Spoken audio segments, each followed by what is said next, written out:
On a mission, on a quest, on a search for discovering the truth. Join us on our journey to discovering a Savior. All right, welcome to Your Church Friends podcast. I'm Chris, I'm Yurla. and we are recording midday hours.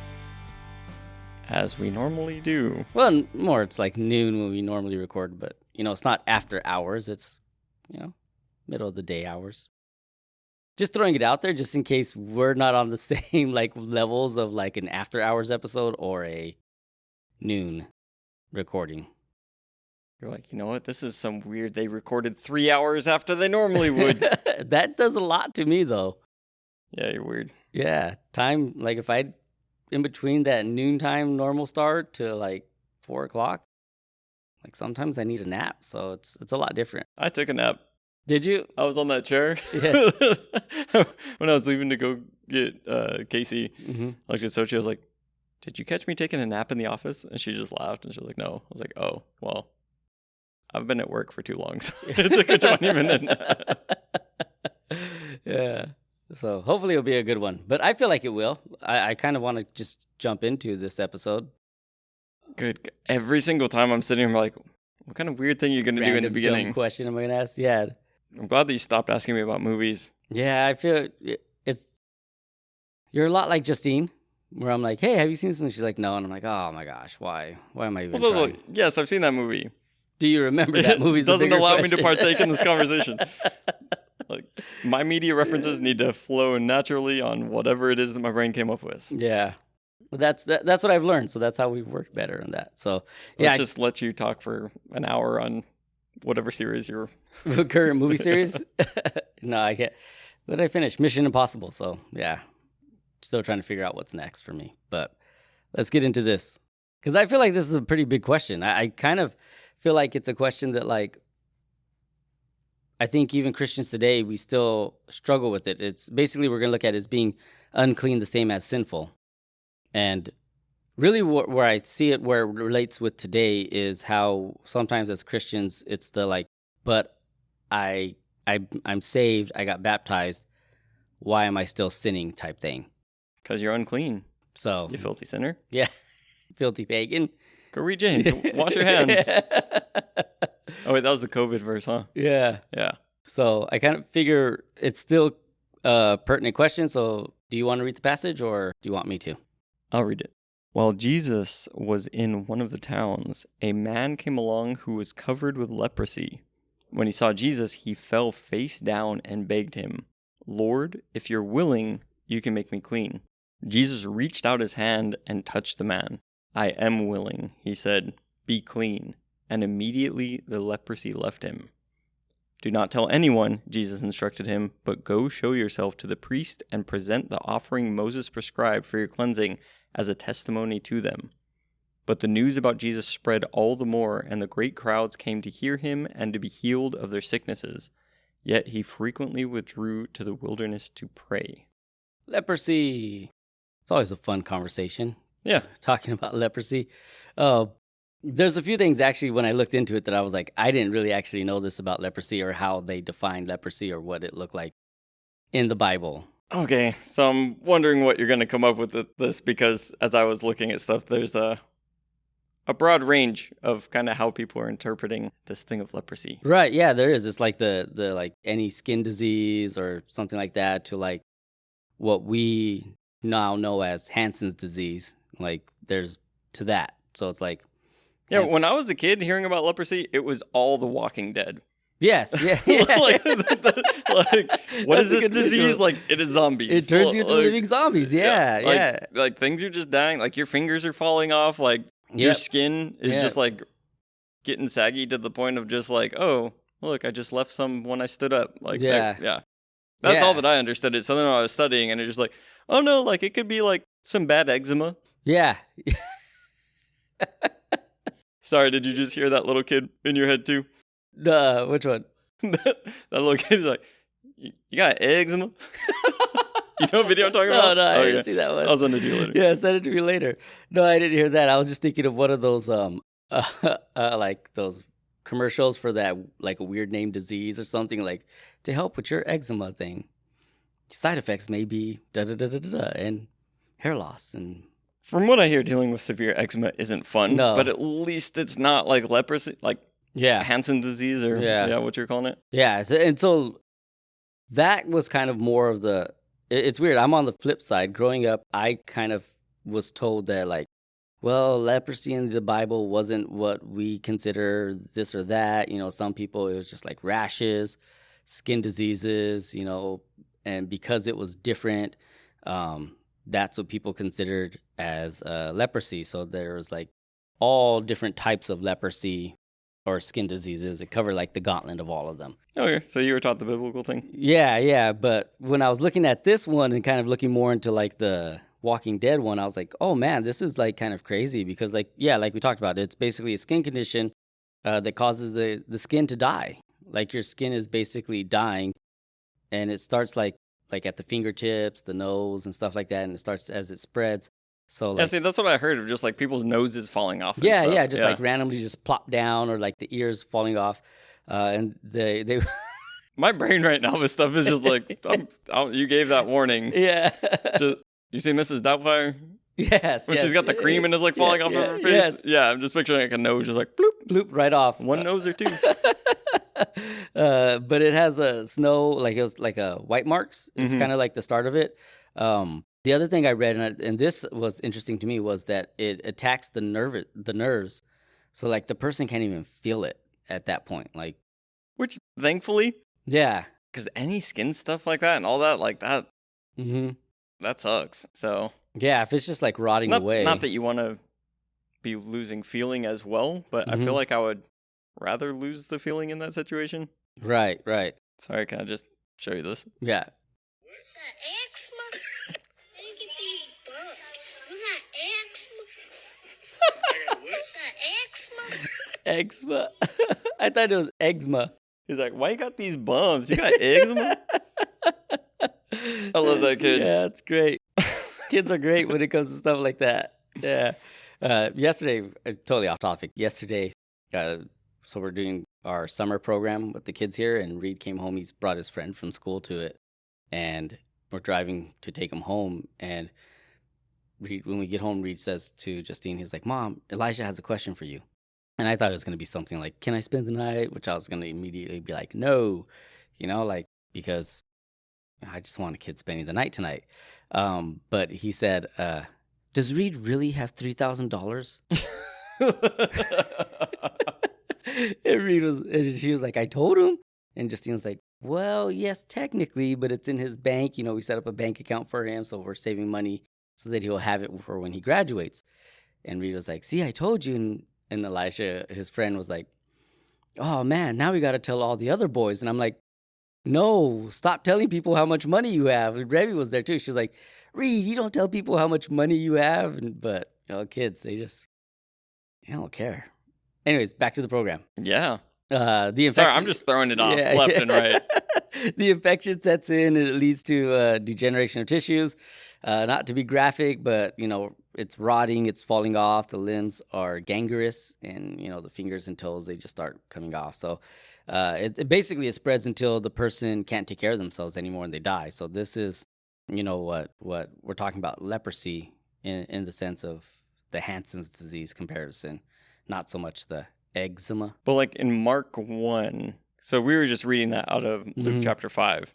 But in Mark 1, Jesus also comes across, with leprosy. And there's various other stories of him coming across people with leprosy. Are you saying that everything is all this gangrenous? Or are you saying no? I think this story This story is that. Okay. is that.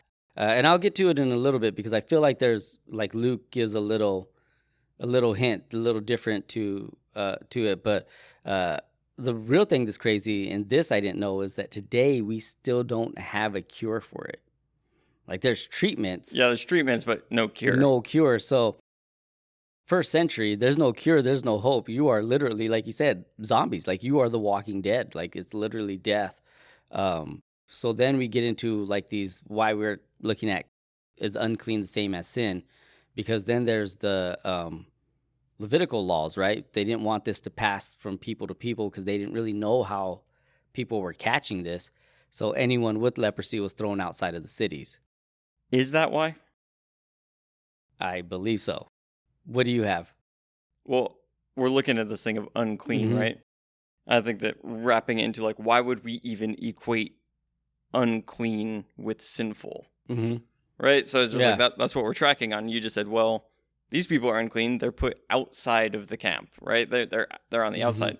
But like the purpose for that happening, because there's other things that are unclean as well that you need to go through various rituals. Maybe some Right, of it yeah. is like, yeah, you're also outside of the camp for some amount of time, or is like, hey, you need to go through these various washings in order Mhm. to present yourself clean, or as Jesus was just directing this person, hey, go and give the offering that's directed as from Moses, Right. as a testimony that this has happened. So there's these things, but it's all about like, can you come to the temple? Right. Like there's the temple as the epicenter, but then like as it comes out, there's like the camp or the city, right? And it's just Mhm. like, are you allowed in? What proximity to God can you have? Yes. Based on your cleanliness, ritual cleanliness is what it's looking at. So I think that's where it comes in as far as, well, is it sin? Because it's just like you're saying that I can't come to the temple, Mm-hmm. so I'm like outside of being able to come into God's presence, and we're tying in this thing of like having some form of offering in some situations Right. that are Right. needed. It's Yeah. like generally for modern Christians, for the most part, we look at, oh, an offering. So like sin happened. Mm-hmm. So you need to give an offering to like make up for that, right? Mm-hmm. So I think, yeah, all the confusion coming in with that. To circle back around to leprosy, is it because it was contagious that they were put outside? I was like, from what I can see, maybe yes, but also more reasons than that. Going back to, and I don't know if now is the time that you want to just jump into like that whole thing of being in God's presence and why these things being unclean, Oh yeah. why Yeah. they, Go why for they it. weren't Yeah. allowed. Yeah. So you brought up Leviticus. Mm-hmm. And it's like, so this is Leviticus, what, 11 through 15 is dealing with things that are unclean. Yes. I want to say you got 11 through 15 is things that's unclean. You And have then 16 is the Day of Atonement. Then you have 17 17 is. through 19 is things that are common. I think 17 has the Azazel part, and then Oh, still the Day of Atonement. yeah. Yeah, and then so 17, 18. Yeah. And then Leviticus 13 is our favorite chapter on skin diseases. Mm-hmm.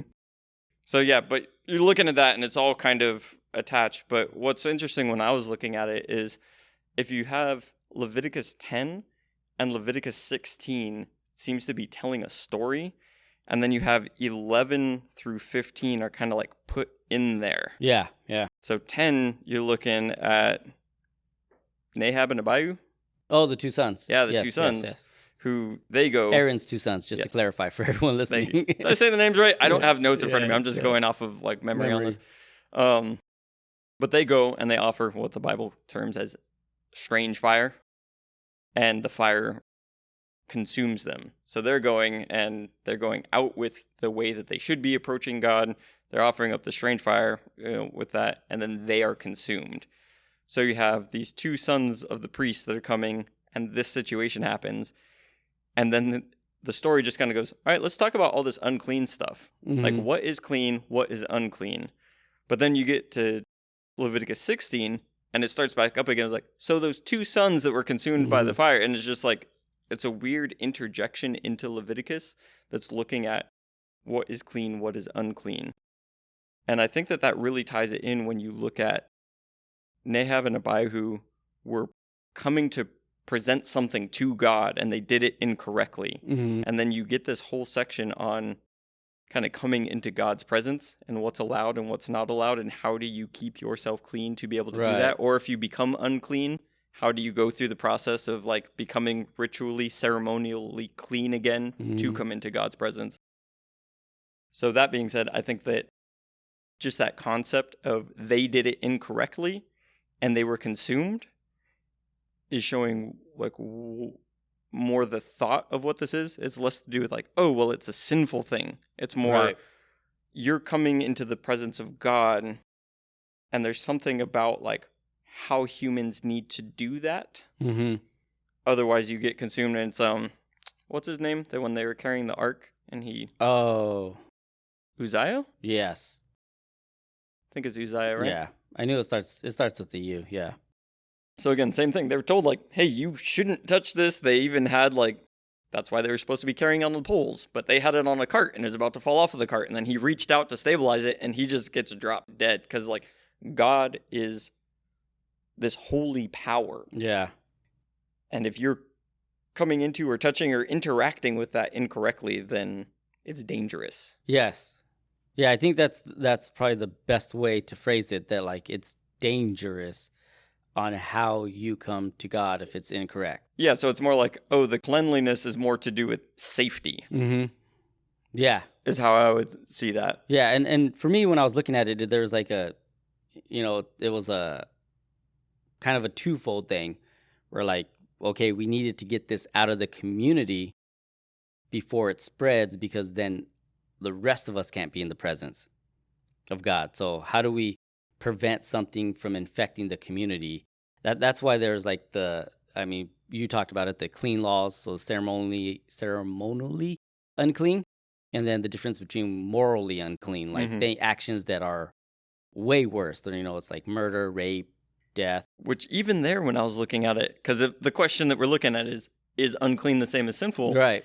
And it seemed like not all sin would result in ceremonial uncleanliness. Right. It seemed like mostly it would be sexual immorality and idolatry. Peg you into that category. Yes. But like other stuff could be going on and you could still kind of go to the temple without performing these ritualistic things. Right. But it was really for me looking at it, the idea is like, okay, so we need to get this out of the community because then it affects the whole community. And it's, like getting it so that there's prevention of all of this, like the spreading of it. Right. Which, whether it's, the worshiping a false idol or, a leprosy, it was just like, this is unclean. And they were there for a purpose. When you were looking into it, because some of what I was seeing is that maybe it's not as contagious as, again, my Sunday school understanding was. It's just like, oh no, it's super contagious, so they just couldn't be around people. And like, yeah, it is contagious, but maybe like not all that I didn't look far enough into the biology. From what I looked into it was more of like they just didn't know, right? Like honestly, it's crazy looking and studying into leprosy and like the parameters that were put around the people and people who had leprosy and what they had to do. It really gave me pandemic flashbacks of like what it was to like if you were sick, you're quarantined, you're unclean. Because they're like, hey, you can check in and see like if it's been resolved. Yeah. And even people with leprosy, that's what they would do. They would, because they're exiled outside of the community, their family would bring them food and leave it at a place for them to come and get it. I think of Ben-Hur. Have you seen the old Ben-Hur with Charlton Heston? Yeah. And like his mom and sister end up getting, as he's, going through his journey of becoming who he is, they end up getting leprosy. So when he comes back to find them, they're lepers. And so they, but the girl that like, who was supposed to like tend to the house was taking them food still in their cave. And that's another area where like they would live outside of camps and caves and cities and stuff like that, outside of the cities. But, it was like a lot of it was to remove themselves so that way they're not there, because they just didn't know. Like, how do people get this? How are people getting it from one thing? And that was a lot of, again, what the pandemic at the beginning was like, how are we getting COVID? How are people catching all this stuff? So it did give me these weird flashbacks. So that's what I was saying. Like, yes, I think that's part of it, which seems like you looked more into some of the medical stuff. Like, yeah, yes, and they also didn't know. So all of that included. But I do think that the thing of, because what they would eat, what other things could make you unclean ceremonially? Bodily discharges. So men and women discharges. Yes. Fluid. Yeah. Yes. Infer what that is if that doesn't make sense it's to you. It's not after hours. I'm not going there. You can ask your mom or dad. Right? Imagine that, like 50 years old, going to ask your 8-year-old dad, what's bodily fluids? These guys are really bad at describing things on the podcast. I just don't know what they're talking about. Yes. But yeah, that for men and women. Touching a dead body. Touching a dead body. Touching a dead body is another one. Menstruating for a woman would be on that list too. That's a bodily fluid. Yeah, Yeah. but different from the other bodily fluid. Childbirth. Yeah. So there's like just these random things of like, they weren't necessarily bad things that would make you unclean. So going to the menstruating thing, did women have to go outside of the camp? I believe so, yes. I believe so, right? Yeah, and yeah. I was kind of joking with you. It's just like, yeah. oh yeah, once a month, all the guys were just like, yo, we're having a week-long barbecue. Like all the women are out of the camp. Yeah, we're having a beast feast. Yeah. Which are then looking at the beast feast, other things that were unclean, looking at stuff would be even animals. So that's where you get the dietary laws and everything. To where there's like, hey, these animals are okay or clean, and these ones are unclean. So you got like owls and other birds that are unclean. Mm-hmm. And then you have like the birds that you can eat. And it's the same thing with the animals, like hooved animals, I think it is, right? That are the hooved ones unclean? Because it's like the camel pigs that have like the split. Yeah, if it's split, you can't do that. Yeah. So those were animals you couldn't eat. Did you dive into any of like the food stuff? I know that we're looking at leprosy for this, but did you look? No. A lot of this part is just me going off of memory of. Super interesting on like, well, why were those things unclean? And it ties into this whole thing again. So this thing of like safety in coming into God's presence was like, why would it not be safe if you've had bodily discharges or you've touched a corpse or any of these things have happened? And it really has to do with God being like the holy God that he is. I want to say that throughout that section on Leviticus, it just keeps repeating, because I'm Yahweh. Yeah. Like, you're doing this because I'm Yahweh. You're doing this because I'm Yahweh. Like, he is the holy, set apart God above all gods, right? And in approaching him, his complete holiness and also just, again, that life, like the ultimate life force that he is, right? That it, like, I still don't know how to describe that. I'm just like, he's pure life, but yet that can be like dangerous and kill you. You know what I mean? When handled incorrectly, like just the power that's there. But that when you're looking at scripturally, the power of life is in the blood. So like if menstruating or childbirth or things of that nature, like blood is going out. So it's like your life force has gone out of you. You are not whole and complete. Coming into contact with a corpse, you come into contact with something dead. So you are not clean to come into the presence of a holy God with his all-powerful life force. Mildew was another one. Yeah, mildew. So even like, okay, so why mildew and why these animals? Like, why are these animals unclean? What's going on? And through studying it, like, there's really interesting things that it does come down to almost like what aligns with life and what aligns with a natural good order of things versus what's aligning with death and kind of more chaos with stuff. And so that's where fish, like what fish are okay. So it's like, well, fish that have scales, you can eat those. But other fish that don't have scales is just like the way that they are within their sphere of like, well, there's we call it like shellfish. It's just like, that's not natural for like a water environment. Right. Like, fish are supposed to swim. You're not doing the swimming thing, so you're not having the full picture of what it means to be a water creature. Gotcha. Yeah. Even when you get to like some of the birds, there's like birds that are just straight up like flying birds, sure, but the birds that like dive into the water or swim and have that, it's kind of like, yeah, maybe not so much because like you're in the air. But then onto the other side of things of like, but these birds also eat carrion, so they're going and touching like dead and they're eating the dead in that manner. So it's like you also can't do those things. Yeah, like a vulture or a buzzard. Yeah, exactly. And then when it comes to other animals of like, how well do they respect like even the order that man is creating versus like some of those would be invasive to come in and just like start destroying things down or like, so again, kind of that chaos is things that you can see are aligning with order and good. Like what is man establishing and how well do things function within that? So like wild boars coming in with like tear things out. Whereas then even looking at mildew or different things of that nature of just like things that are destroying like a house that men have built. Like, I don't know. It's a really interesting. It's naturally There's a lot of there. different opinions and studies into it, but this was kind of the most complete thing that I could find. That actually makes the animals, like the birds eating other animals, like because they're touching a dead body. Yeah. Like even a hawk or a falcon that's like eating other flesh. So they're unclean because they've touched dead flesh. And if a person touches dead flesh, they're unclean. Yeah. So why? Yeah, that actually does make a lot more sense. Okay, when you start thinking about which animals are allowed to eat and which ones weren't part of that whole scheme of things. Yeah, I want to say like a huge name within the study is Milgram.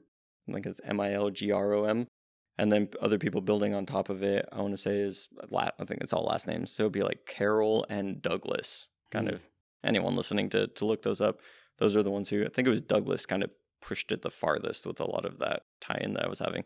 So anyways, looking at all that, things being unclean are things that are related to death, are related to lacking in order, are more on the side of chaos. So when you're looking at those things being lacking, coming into the presence of a perfect and holy God is a dangerous thing. Which another part of it is the restoration. Yes. It's not just like you go outside and you're like washing off whatever was on you, or it's, giving time for it to like leave your body. But it's more about like restoring you to come back into the community, to come back into the presence of God, which is why this leprosy is different, and why I think it was viewed different by a lot of people there, because there was no restoration coming from this. Mm-hmm. They were kicked out, they were banished, they were like exiled, removed from their families. They are removed from community. So not only is this a miserable disease because your appendages are falling off, but like mentally and emotionally, you're also miserable. You're living in suffering. I read this. I thought it was interesting. I got this from David Guzik's commentary, and he said Dr. A.B. McDonald, who was in charge of a leper colony in Utu, maybe. The leper is sick. He said this: the leper is sick in the mind as well as the body. For some reason, there's an attitude to leprosy different from the attitude to any other disfiguring disease. It is associated with shame and horror and carries in some mysterious ways a sense of guilt. Shunned and despised, frequently do lepers consider taking their own lives, and some do. Mm-hmm. So like this, and there's so many rules with this, right? It was like if you're see someone and you're a leper, you're like unclean, you have to holler it out so they know not to come near you, so that then. Which I want to say, that's another story where there was like 12 lepers, where they all kind of off in the distance shouting unclean, and Jesus has interactions with them as well. Yeah. I don't know if we'll cross that in Luke. I want to say that's in Matthew. But yeah, I know it's in one of them. So again, just to emphasize, they're ostracized from society and they're not allowed to re-enter it. To me, this is why this one's looked at like different than that, and why we're looking at sin and unclean. Like, what's the difference? Because the Israelites believed leprosy was a punishment from God. You have King Uzziah in 2 Chronicles, who was like, did really good, and then as he got older, became prideful, and like God was like struck down with leprosy, and he lived out the rest of his life isolated and alone as a king with leprosy. So that's a punishment within it. Yeah, and it's really interesting as things get built up. And again, I can see how it could happen, just if you're looking culturally at stuff, to where when you're having these views, again, of like coming into the presence of God, and then you can't, and then it's just like, well, if you can't come to the temple and you're sinning, like when it actually comes to sin and stuff, like how is all of that functioning? And then even if you're looking at, well, like, yeah, well, how come you have this death disease on you? Like, how come death is creeping in on you early? Yeah. And you see that throughout Jesus' life, even when it comes to blindness, right? That dude that was born blind, and Jesus goes, Who sinned? Who sinned, this guy or his parents? And Jesus is like, that's not anything to do with what this is. Right. So yeah, when you look at kind of the perspective of the cultural people who understanding. were suffering from ailments, is that it was looked at as a punishment. Yeah. Of like, somewhere in your lineage, someone screwed up. Yeah. And this is what you get. Even today, like the comparison to leprosy, and it like I read H.A. Ironside's commentary, and his was like, it basically, he says this: isn't it just like sin? And yet so often it seems to be such a little thing to begin with, some habit which one knows is not right, so insignificant, and it grows and grows until at last sin is manifested in all its terrible corruption. A little sin leads to something worse and increases until it's emphasized in the whole life and spiritually form of leprosy. So even modern day, today, there is that comparison to like sin and leprosy based off of like what it does to the body. Yeah. And looking at the culture, like you're talking about the culture, like the Pharisees back then would have that same idea, you know, in the first century. If we go back to, I think it's Deuteronomy 28, where God was like, if you do all these things, blessings, blessings, blessings. Right. But if you don't, then here's the curses. Sickness, disease will be among you as people. So, you know, they really thought this way. Even the rabbis would like, they would despise leprosies. Yeah. And you look around at, especially in the Pharisees, right? Because they're looking at, we're still under oppression. So, like, we're still under exile, so to speak. And they're looking at these symptoms of, like, what sin and disobedience looks like. And Pharisees were like, hey, we want to follow God's law so that we can get out of this to where, like, you know, a lot of times we kind of crap on Pharisees, but it's just like, they're kind of doing what a lot of, like, Christians want to do. Like, guys, can we get back to it? Like, look at the state of the country. Like, can we take this thing seriously? So it's like, I can get where they're coming from. And even, so yeah, like, I don't know. Was COVID a judgment from God? Right. There's a lot of people that look at those types. They're just like, hey, look at how much sin has been not only in this country, like, you know, it's just people still look at things in those ways. Yeah.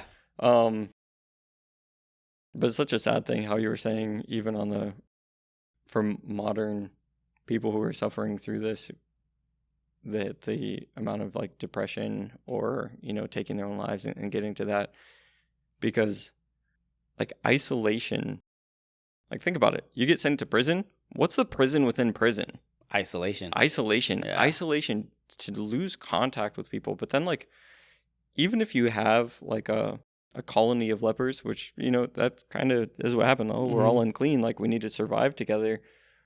But there's just something about being treated less than human. Yeah.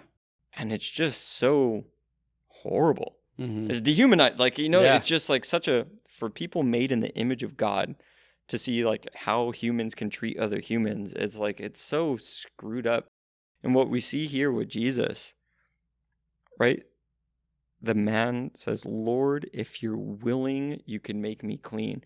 He's not doubting. He's not saying, like, I don't know if you could actually make me clean. He's saying, if you're actually willing, like, if you'd actually look at me and consider doing, I know that you could, but, like, do you even want to? Yeah. That's where Jesus says, I am willing. And I think that's just so beautiful. You know, because the level of faith of just like, hey, if you're willing, you could do this. Right, yeah. And to show that out of all of the Pharisees and everything else of just, like, the treatment, and I get why. Again, like, if it's contagious and everything else, like, I can understand. But that where we see that on the human side of things, the reason for all of this uncleanness is, yeah, if it's contagious or, oh, I've touched a dead body, the uncleanness always traveled in one direction. Like, the dead body has death. I've touched the dead body. The death came onto me. Like, that's how uncleanness worked. But when it comes to Jesus, he touches the uncleanness, and the thing that was unclean gets made clean. Right, yeah. And we see that with leprosy here. So we have the kind of those big three things. We've got, like, leprosy, skin diseases, you've got corpses, and you've got bodily discharges are kind of the main three uncleannesses. And what we'll see, again, I'm not sure if it'll be fully, I think we should cover it through our journey that we're going on of discovering the Savior, but that Jesus comes into contact with all three of those things. So I'll just put a couple of them out there. That way people are like, oh, I got to wait till episode whatever when I already forgot. The woman who's suffering with the issue of blood that she's been bleeding for 12 years. Yeah. She just touches the hem of Jesus' garment and she's made clean. She's healed and made clean, right? And Jesus, when he comes into contact with corpses, most famous would probably be Lazarus, right? Like, he was dead. He was on, like, day 4. And a dead body, a corpse, is made alive again. Right. So this is even that different view of what I was saying, like, the dangerous side of God and, like, his complete holiness and life-givingness is that now you have, through Jesus, he's coming and he's touching these unclean things and making them clean. Like, that's for me when looking at this, discovering a Savior, like, what is this? Like, well, if we're going to look at taking the Old Testament seriously for all of the things that are in Leviticus and, like, why it would get set up that way, then what we see with Jesus is a willingness to come in and, like, be correcting those things. Right. Let's put a pause on the episode right here and continue the rest of it next week. I'm Chris. I'm Yurdich. We are your church friends. Thanks for listening.